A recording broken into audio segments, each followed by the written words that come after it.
أعوذ بالله من الشيطان الرجيم. سورة الجمعة مدنية. بسم الله الرحمن الرحيم. يا أيها الذين آمنوا إذا نودي للصلاة من يوم الجمعة فاسعوا إلى ذكر الله وذروا البيع، ذلكم خير لكم إن كنتم تعلمون. فإذا قضيت الصلاة فانتشروا في الأرض وابتغوا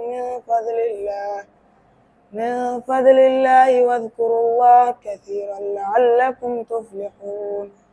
وإذا رأوا تجارة أو لهوا انفضوا إليها وتركوك قائما.